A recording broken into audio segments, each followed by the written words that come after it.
Eh bien, salut à tous et à toute la famille, c'est Masca, j'espère que vous êtes à la forme, pour ma part c'est extrêmement bien aujourd'hui. On se retrouve pour une nouvelle vidéo, pour une petite ouverture rétro, voilà, donc ça fait du bien de se retrouver aujourd'hui. Je suis désolé de ne pas avoir fait de vidéo avant, tout simplement parce que je suis beaucoup pris. Je vous avais déjà prévenu, mais au mois de juin je suis en stage en entreprise, donc du coup du 3 au 28 juin. Je fais 39 heures par semaine, donc c'est pas énormissime, disons, mais ça reste quand même assez conséquent par rapport à ce que je fais en école de commerce. Je faisais du 15 ou 18 heures par semaine, donc ce qui est vraiment des horaires de branleur. Donc du coup, ça fait bizarre d'être dans la vie active. Je tenais quand même à vous dire que j'ai eu une semaine assez chargée, donc heureusement, là, on a 3 jours de week-end, donc je suis vraiment tranquille. Mais comment dire que ça fait bizarre en fait, parce que de base, je vais quand même vous raconter ma vie. Voilà, donc c'est l'objectif d'une vidéo rétro. Pour pas juste que ça dure 2 minutes à ouvrir le booster. En fait, j'ai fait donc une vente aux enchères. Sauf que après cette vente aux enchères, forcément, il faut envoyer les colis à tout le monde. Ça m'a pris environ 7 heures de regrouper toutes les cartes pour une même personne et après de tout emballer pour mettre dans les lettres. Sachant que la poste n'est ouverte que de 8 h à 17 h, ce qui est donc mes horaires, je pouvais pas acheter les lettres en fait. Donc j'ai dû galérer et attendre le vendredi où je finis exceptionnellement à 16 h pour aller vite à la poste, dévaliser la poste. Donc c'est-à-dire en gros, j'ai dû acheter 25 ou 30 lettres, je sais plus, vraiment un truc énormissime. Les gens m'ont regardé bizarre en mode j'avais braqué la poste alors qu'en fait j'ai quand même payé les lettres, je vais pas vous mentir. Donc voilà, franchement c'était une bonne expérience la vente aux enchères, c'était cool, j'ai pu vider mes tiroirs, un petit peu renflouer le portefeuille, même si ça va pas me servir à grand chose, parce que mon compte PayPal est restreint, voilà, donc c'est pour ça que je peux pas vous faire des grosses ouvertures. En fait j'ai de l'argent sur mon compte PayPal, il n'y a pas de souci à ce niveau-là parce que j'ai quand même pas mal vendu. Mais j'ai mon compte PayPal qui est restreint parce qu'en fait PayPal a trouvé ça chelou, parce que je les ai appelés du coup, et ils m'ont dit ouais en fait on a trouvé ça chelou que vous ayez autant de paiements que vous ayez reçu en fait dans la même journée. Et effectivement, en fait, c'était les virements de la vente aux enchères. Comme j'ai eu 30 personnes différentes qui m'ont fait des virements, PayPal a préféré restreindre mon compte. Donc voilà, j'ai envoyé tous les documents nécessaires pour prouver que j'étais bien legit à ce niveau-là. Et donc du coup, j'attends d'ici une petite semaine pour avoir des réponses par rapport à ça. Et donc pouvoir m'acheter pas mal de gros trucs et vous faire des ouvertures. Donc déjà, au niveau du planning ouverture, je tenais à vous dire que j'espère vraiment réouvrir avec vous du Diamant et Perle. Voilà, parce que vraiment, je suis passionné par cette série, voilà, simplement, ce bloc. J'ai recommencé Diamant et Perle sur la DS, je continue à entraîner beaucoup de Pokémon. Franchement, j'ai la hype totale pour ce bloc. Donc voilà, franchement, à fond pour ça. Mais pour l'heure, aujourd'hui, on va se régaler avec l'ouverture d'un booster noir et blanc Explorateur Obscur. Donc c'est une série vraiment très appréciée. Alors pourquoi appréciée? Parce qu'il y a de très belles cartes à l'intérieur. Autant elle cote, oui c'est vrai, mais franchement au niveau des full art et tout, ça claque. Donc je me suis pas spoil au niveau des holos, juste au niveau des ultras pour voir ce qu'il y avait à l'intérieur. Et franchement il y a de très très belles cartes, voilà. Donc il y a notamment un Groudon ex full art qui est très très apprécié.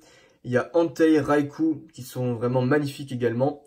Et si je me rappelle bien, il y a également forcément notre ami Darkrai qui est lui aussi très splendide, voilà. Donc je n'ai pas acquis qu'un seul booster, j'en ai eu aussi deux autres, voilà, donc le Florizard et le Bagaïd. Donc j'ai acheté le lot des 3 illustrations, donc il me manque la 4e, et je sais plus laquelle c'est la 4e illustration. Si je dis pas de bêtises, je vais essayer de vous la retrouver, voilà, au cours de la vidéo, si jamais ça me revient à l'esprit, je vous la dirai. Et donc du coup, il me la manque, cette 4e illustration. Mais étant donné que j'avais pas les 4 illustrations, je me suis dit autant ouvrir le booster le plus lourd parmi les 3. Donc en fait, il faut savoir que je n'ouvre jamais du booster garanti holo. J'essaie toujours de peser le booster pour savoir lequel est le plus lourd parmi le lot que je reçois. Et donc j'ouvre le plus lourd pour tenter d'avoir une holographique ou alors une ultra rare si jamais on a vraiment beaucoup de chance. Mais j'ouvre jamais du booster garanti holo. Parce que pour moi, il faut quand même que ça reste une surprise. Et pas du coup que je sache directement que ce soit un booster lourd et qu'il y ait de l'holographique ou de l'ultra rare dedans. Voilà, il faut vraiment que pour moi ça reste quand même la surprise de savoir. Donc sachant qu'il n'y a pas beaucoup d'écart entre le poids des boosters. Donc mon plus léger est à 19,89 je crois. Et le plus lourd c'est Darkrai à 20,06. Voilà, donc je vous le dis pour ceux qui ont des boosters, comme ça vous pouvez peser. Et voir si vous voulez ouvrir ou non chez vous. Voilà, donc c'est une série qui est sortie en 2012 que j'ai beaucoup appréciée. Parce qu'en fait, c'est la série qui signifie mon arrêt, en fait, simplement, de ma collection quand j'étais au collège. Voilà. Donc, il faut savoir que la dernière série pour laquelle j'ai eu vraiment la hype, c'était Destiny Future. Donc, j'ai connu Destiny Future, je n'ai jamais ouvert de Destiny Future. La dernière série que j'ai ouverte avant de stopper ma collection au collège, c'était Noble Victoire. Ensuite, j'ai arrêté avec Destiny Future. Et donc, Explorateur Obscur, j'ai connu officiellement en tant que non-collectionneur Pokémon. Voilà. Quand j'ai repris à XY étincelle, donc j'ai pas eu beaucoup d'écart, disons. Je me suis réintéressé parce que mes petits cousins y jouaient. Et après, quand j'ai repris vraiment la grosse collection, comme vous le voyez actuellement, On était du coup à Soleil, Soleil et Lune, c'est ça, Ultra Prisme, voilà, tout simplement. Donc ça date d'il n'y a pas si longtemps que ça. Waouh, j'ai beaucoup parlé quand même, 5 minutes, c'est beaucoup. Moi, je vous propose simplement qu'on s'ouvre The Booster. Voilà, vraiment, on va s'ouvrir ça tranquille. Donc je pense que ça peut être pas mal, sachant qu'il y a des belles cartes à l'intérieur. Allez, c'est parti, trêve de baliverne. On va donc lire un petit peu ce qui est marqué au dos. Préparez-vous à explorer l'obscurité. Donc du coup, en plus, ça tombe bien parce que Explorateur Obscur, c'est donc une série très très noire. Et du coup, Darkrai, le Pokémon de l'obscurité, qui correspond très très bien à cette série. Donc d'ailleurs, je suis très content que ce soit l'illustration qui soit lourde parmi les trois. Voilà, enfin, du moins qui soit la plus lourde parmi les trois. Donc c'est pas un booster garanti au lot. Mais apparemment, ça a l'air d'être du non-trié, donc on va voir ça directement. C'est parti, on va s'ouvrir ça.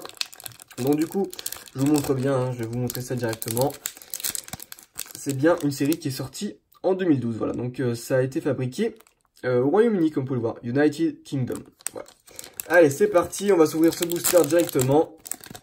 Et on espère avoir une petite pioche, déjà au moins kiffer un petit peu l'ouverture. On laisse le booster ici. Donc le code, par contre, je suis désolé, ça les potes, je garde pour moi, pour le donner un ami. Donc du coup, je crois qu'il faut faire le 1, 2, 3, 1, 2, si je ne me gourre pas. Ça reste toujours ça, sauf que ça a changé à partir de Soleil et Lune, où on fait le 1, 2, 3, 4, 1, 2. Ok, c'est parti. Donc on commence directement avec un Carabing, Pokémon outil, tout simplement. Donc qui est de type insecte, un Pokémon qui n'était pas très apprécié hein, dans Noir et Blanc, mais vraiment qui n'était pas très puissant non plus, donc ça se comprend. Ensuite, oh joli, un petit Tiplouf, donc qui est vraiment marrant, donc qui a l'attaque Furie. Donc il peut charger grâce à son bec, tout simplement. C'est pour ça qu'il a l'attaque Furie. Ensuite, on continue. C'est bon, je ne me suis pas fail. Ah, Escargome. Alors lui, par contre, il est un peu plus dégueulasse. C'est un Pokémon qui n'est pas très apprécié, tout simplement parce qu'il est pas beau. Il est bien quand il évolue en Limaspeed à la fin, mais sinon, franchement, pas un Pokémon qui est très très apprécié par la communauté. N'empêche à signaler quand même l'illustration qui est jolie avec le champ de fleurs ici et les montagnes à l'arrière-plan. Donc ok, toujours pas de fail. Anchouette, un Pokémon qui est très très bien joué dans Noir et Blanc parce qu'après il évolue en Lampérois et enfin en No Massacre. Et donc du coup c'est un Pokémon très puissant. Donc c'est pour ça à mon avis que c'est un Pokémon qui reste beaucoup dans les esprits et qui était très joué à l'époque. Ensuite, qu'est-ce que nous avons? Obéissant aux directives d'un Scalproie et s'agrippe à ses proies pour les poignarder. Donc je dirais que c'est un Scalpion, mais avec beaucoup de conviction quand même. Ouais, effectivement, c'est bel et bien un Scalpion et c'est un très beau Pokémon, surtout l'illustration qui est très bien réussie. J'aime beaucoup l'effet de mouvement hein, avec la lame tout simplement ici comme ça. J'aime beaucoup, voilà, vraiment je vais pas vous mentir, très très belle carte. Ok, vraiment jolie. Donc maintenant on va passer aux peu communes, donc une petite dresseur, donc Maya améliorée, hein, qui est donc une carte qui a d'ailleurs je crois été faite en ultra rare si je ne me gourre pas. Ouais, je crois que celle-ci elle est sortie en ultra. Donc vraiment très très belle carte. Donc qu'est-ce qu'elle fait? Défausser une énergie spéciale attachée à un des Pokémon de votre adversaire. Donc je sais pas du tout à quoi ça sert, mais c'est pas grave. Vraiment sympa, j'aime beaucoup. Ok, ok. Ensuite, deuxième, oh bah non, encore une dresseur, ça c'est pas de bol. Donc du coup une Hyperball, donc défausser 2 cartes de votre main. Cherchez un Pokémon dans votre deck, montrez-le, puis ajoutez-le à votre main, mélangez ensuite votre deck. Ok, bon bah vous me direz hein, pour les joueurs si c'est plutôt bien ou non. Donc je troll un peu en fait. Mais c'est pas par stress ou quoi, c'est parce qu'en fait, je n'ai pas d'appui au niveau de mon coude. Donc c'est très très galère pour moi. Mais voilà, ne croyez pas que je vais faire un arrêt cardiaque ou quoi que ce soit. C'est juste que physiquement, c'est un peu compliqué. Ok, ensuite, nous avons... Ah, enfin, un Pokémon. Ses ailes sont trop petites pour lui permettre de voler. Quand l'évolution approche, il sort lui-même de sa coquille. Donc ça, c'était un Pokémon qu'avait eu David Lafarge dans son ouverture. Parce que j'avais regardé quand même un petit peu des ouvertures avant d'ouvrir. C'est donc Vostourneau, si je ne me trompe pas. Ouais, effectivement, c'est bel et bien un petit Vostourneau. Donc, il y a l'attaque Cyclone. Votre adversaire échange de Pokémon défenseur avec un de ses Pokémon de bande. Donc ça, en fait, c'est exactement pareil que dans Pokémon, tout simplement normal, hein, donc dans le jeu DS.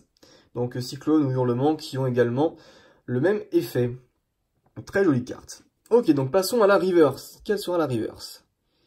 Alors, c'est une peu commune, qui a l'air d'ailleurs d'être une trainer. Effectivement, c'est bel et bien une trainer. Et c'est donc le fortifiant obscur. Ok. Donc sympa, qu'est-ce qu'il fait ce fortifiant obscur? Attachez une carte énergie ténèbres de base à votre pile de défausse. De votre pile de défausse, pardon, à un de vos Pokémon ténèbres de banc. Ok, bah très bien. Franchement, pas mal le design, j'aime beaucoup le patch. Comme ça, on dirait un patch pour arrêter de fumer en fait. Ok, donc fortifiant obscur. Très bien. Et donc du coup, la dernière carte de ce booster... qui sera donc une simple rare, qui sera donc la 17e. Alors voyons ce que ça peut être. Des flammes fusent de ses poignets et ses coups brûlent l'ennemi. Alors là par contre, fusent de ses poignets. Ça me rappelle beaucoup Brazegali. Je vais pas vous mentir, mais alors est-ce que Brazegali est dans l'extension Explorateur Obscur? C'est pas un Pokémon de la 5G, donc ça m'étonnerait. Donc voyons les attaques pour voir si ça peut un petit peu plus nous aiguiller. Donc lance-flamme, oui ça peut être Brazegali, mais bon c'est pas son attaque signature. Pied brûleur, ça par contre c'est son attaque signature. Alors je pense que c'est Brazegali. Waouh, magnifique. Vraiment splendide. Et c'est bel et bien un Brazegali, qui est donc une holographique. Waouh, waouh, waouh. Ah, vraiment magnifique. Très jolie carte. Donc effectivement, hein, quand j'ai vu l'attaque pied brûleur, je savais que c'était Brazegali. Autant lance-flamme, hein, tous les Pokémon feu peuvent l'utiliser.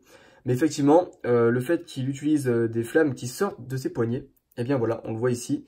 C'est bien, en fait, on va dire un petit peu l'artwork de Pokémon Battle Revolution sur la Wii qui m'a fait découvrir ça.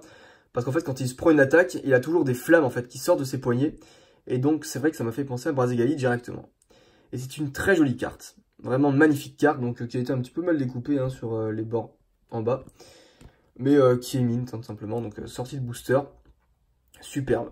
Vraiment nickel. Je regrette pas du tout d'avoir ouvert ce booster. Surtout quand on a une si belle carte, une belle holographique. Donc voilà, 20,06, vous saurez que les boosters sont lourds. Donc je pense généralement qu'à partir de 20 grammes, les boosters noir et blanc sont lourds. Mais j'étais pas sûr, donc du coup j'ai préféré ouvrir quand même le plus lourd. Et effectivement, ben, ça nous fait quand même une très jolie carte. Alors, je tiens quand même à préciser que j'ai un projet. J'ai un très grand projet. De faire tout simplement un album avec les cartes emblématiques que j'ai tirées dans mes ouvertures. Donc des cartes qui sont très jolies. Donc en fait, pour l'instant, j'ai stocké quelques cartes de trésors mystérieux que j'avais pas ouvert forcément, hein, parce que j'ouvre pas des boosters aussi rares. Mais des cartes que j'ai eues dans des petits lots de chez Vinted. Donc du coup, je vais me faire ça, mais je vais également mettre toutes les cartes que j'ai eues, en fait, qui sont pas des ultra rares, que je mets pas forcément sous le top, mais que je vais mettre simplement dans un classeur, qui permettra en fait de me voir toutes mes cartes que j'aurais eues en holographique, dans des séries que je ne collectionne pas. Donc c'est le cas avec notamment Explorateur Obscur, Destinée Future, ou d'autres cartes de noir et blanc ou de platine, voilà. Donc vraiment, très très jolie carte, et je suis extrêmement heureux aujourd'hui d'avoir ouvert ce booster en votre compagnie. Donc j'espère que cette ouverture vous aura plu, si c'est le cas, n'hésitez pas à liker et à vous abonner comme d'habitude. Donc je vous tiendrai au courant via les réseaux sociaux de tout ce qui va sortir prochainement sur la chaîne, donc bien évidemment le stage d'abord. Ensuite le week-end, j'essaierai de trouver quelques petits boosters à vous ouvrir, mais voilà, c'était pas encore certain que je puisse vous ouvrir des boosters toutes les semaines. En tout cas, j'espère que vous avez fait aussi de belles petites acquisitions de vos côtés. N'hésitez pas à me montrer tout ça sur Instagram ou sur Messenger. Je vous dis à la prochaine, portez-vous bien. En attendant, bye bye.